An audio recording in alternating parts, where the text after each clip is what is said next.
La paz esté con ustedes. Amigos, probablemente la mayoría de ustedes sepa que ocupo mucho tiempo intentando llegar a los jóvenes que se han desafiliado de la iglesia. Así es que he estado estudiando este tema por largo tiempo y en estudio tras estudio, encuesta tras encuesta, muy a menudo la razón número uno por la que la gente joven dice desafiliarse de la religión es que la religión está en conflicto con la ciencia. Y en ese conflicto la ciencia gana. Tienen una gran reverencia por la ciencia, no está en sintonía con la religión, por lo tanto la religión se tiene que marchar. La contienda entre religión y ciencia de algún modo es asumida por muchos jóvenes que se desafilian en la actualidad. Y simplemente piensen en la retórica que notarán en toda la cultura. La gente solo dice Galileo e inmediatamente se piensa, oh, allí está la religión oscurantista, opresiva, interponiéndose en el avance de las ciencias. O desde otro lado se dirá, miren, el 90% de los científicos sostienen ser no creyentes, etc. Bueno, primero que nada, aunque este es un sermón para otro día, podría decir, esta idea de la guerra entre religión y ciencia es relativamente reciente. Este es un fenómeno más del siglo XIX. Por aproximadamente los 3 primeros siglos de las ciencias naturales, la mayoría de las grandes figuras, Descartes, se me viene a la mente, Galileo mismo, Gregor Mendel, muchos otros, Newton, fueron todos gente devotamente religiosa, así que es un concepto relativamente reciente el de que, en cierto modo, la religión y la ciencia están enfrentadas, pero ciertamente se ha metido en las cabezas de nuestros jóvenes. Bueno, puedo sugerirles que nuestra historia de esta gran fiesta de la Epifanía, la historia de la travesía de los magos, es un lugar genial para observar y echar cierta luz sobre este problema que la Biblia no habría visto de ningún modo como un problema. Comencemos entonces con estos personajes. Son llamados magoi en el griego del Evangelio de Mateo. ¿Qué significa eso? Bueno, no lo sabemos exactamente. Astrónomo, astrólogo, hombre sabio, etc. Habitualmente simplemente nos quedamos con los magos. Bueno, probablemente esta sea la mejor suposición. En la civilización caldea de aquellos tiempos, había una cultura muy avanzada de la observación de los astros. Y probablemente involucraba, para nuestros estándares, una combinación de astronomía y astrología. Pero personas sabias, utilizando su lógica analítica, habrían mirado el cielo nocturno y habrían medido y calculado el movimiento de los planetas y la posición de las estrellas, etc. De nuevo, en un espíritu muy científico, pero también algo más. Habrían reconocido en estas hermosas inteligibilidades un signo de la inteligencia que los trajo a la existencia. Habrán observado a las estrellas y los planetas, seguramente, y se habrán deleitado en su comprensión más completa, pero detrás de ello habrán estado también distinguiendo la voluntad y el propósito de lo divino. Pienso que si les hubieran dicho a estos magos, existe un conflicto entre la religión y la ciencia, no habrían sabido de qué les estaban hablando.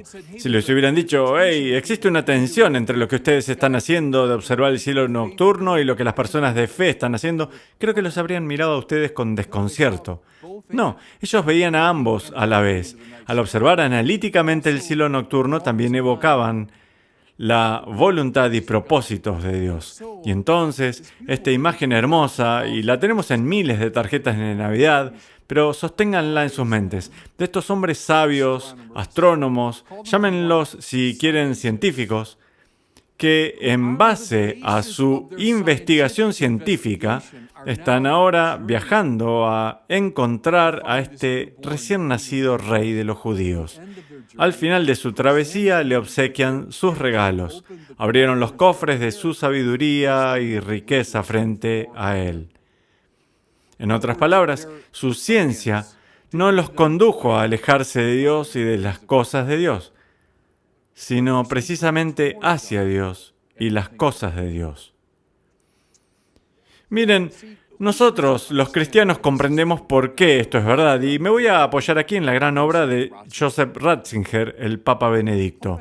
El Papa Benedicto dijo que es muy, muy importante que en el Evangelio de Juan se hace referencia a Jesús como el Logos.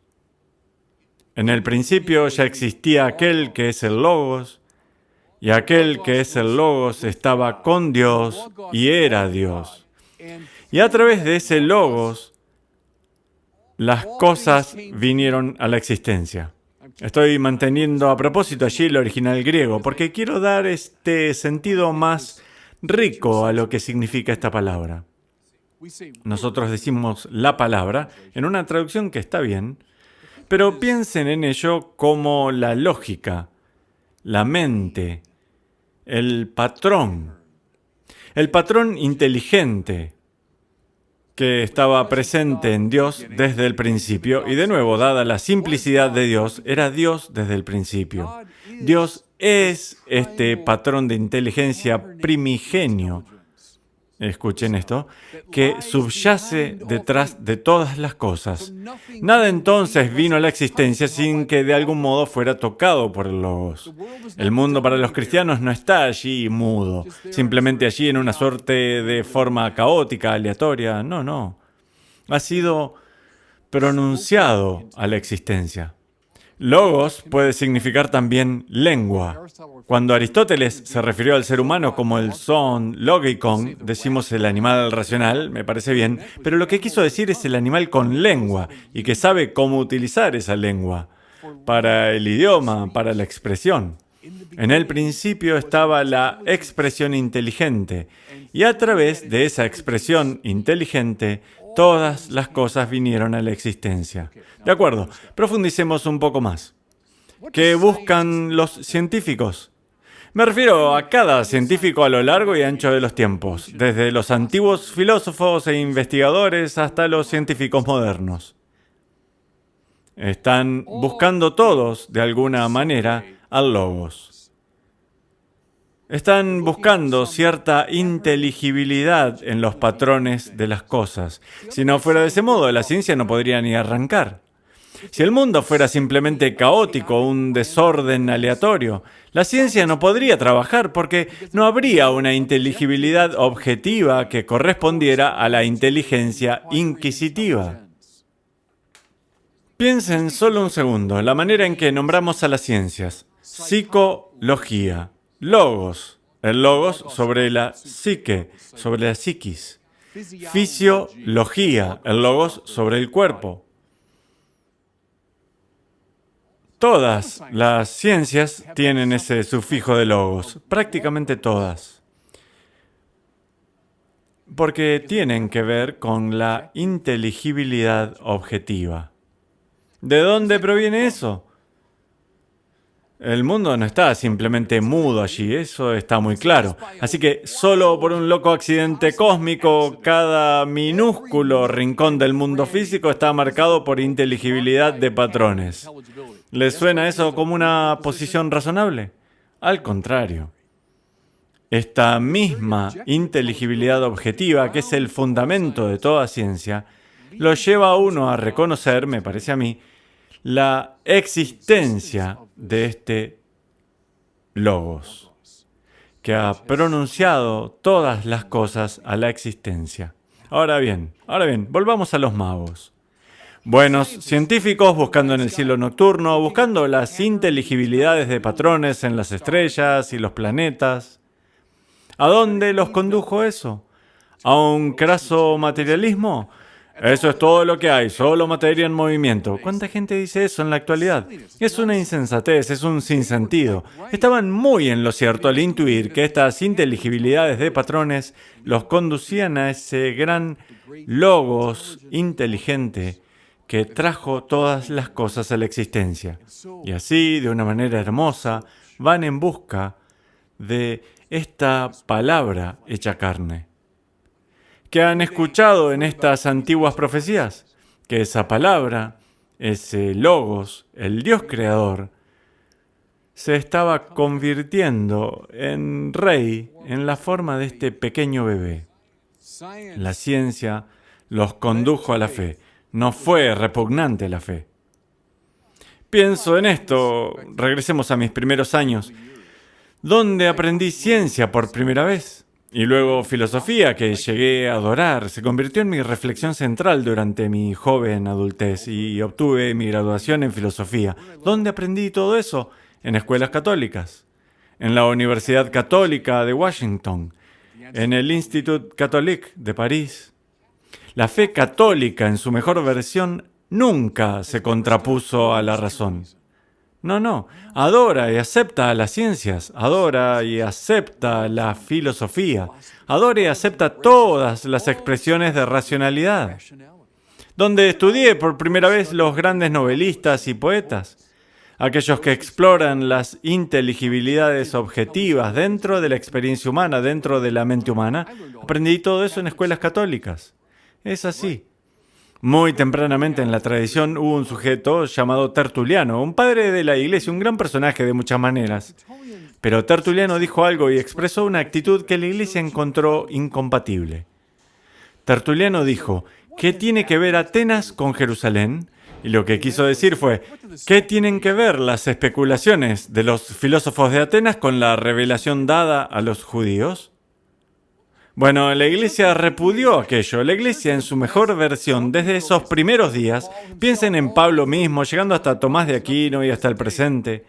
La iglesia en su mejor versión ha dicho, no, Atenas y Jerusalén van de la mano. La mente inquisitiva de Atenas no debería descartarse. No, al contrario. Permitan que toda esa rica energía intelectual se exprese a sí misma tanto como sea posible, porque está siempre buscando alguna forma del logos. Y por lo tanto, en definitiva, está buscando la fuente de esa inteligibilidad objetiva. Está buscando la fuente de toda la inteligibilidad de patrones en la gran inteligencia de Dios. Esa es la tradición católica. Fe y razón. Juan Pablo II, en una de sus últimas encíclicas, llamada Fides et Ratio, esa maravillosa y. Vean, los magos creían en la razón, es seguro, y en la fe. Su razón los trajo a la fe. Cerraré con esto. Estos grupos gemelos, podría decirse, en torno a la Navidad. Los pastores. Bueno, los pastores eran gente muy común. De hecho, los pastores eran vistos como una especie de escoria. Su testimonio no habría sido aceptado en la corte, no se los habría tomado en serio. El ángel, sin embargo, se apareció a los pastores. Bien, las personas más simples llegan a Cristo. Y tal vez son los primeros en oír realmente el mensaje, eso es verdad. Pero piensen ahora en los magos. Estamos en el otro extremo de los pastores. No estamos hablando ahora con solo la gente común, ordinaria. Estamos hablando de la élite cultural. Estamos hablando de los filósofos y científicos de una de las culturas más avanzadas de aquel tiempo. Cristo ha venido a ellos también. Y de hecho, su trabajo mismo los conduce a Cristo.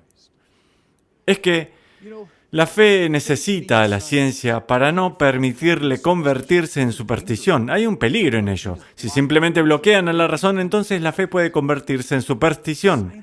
Pero las ciencias necesitan la fe para no convertirse en autosuficientes, en autorreferenciales. Fe y razón. Y un gran lugar para mirar y encontrar este aunar esfuerzos es en la travesía de los magos. Y Dios los bendiga. Muchas gracias por mirar este video. Si les gustó, los animo a compartirlo y a suscribirse a mi canal de YouTube.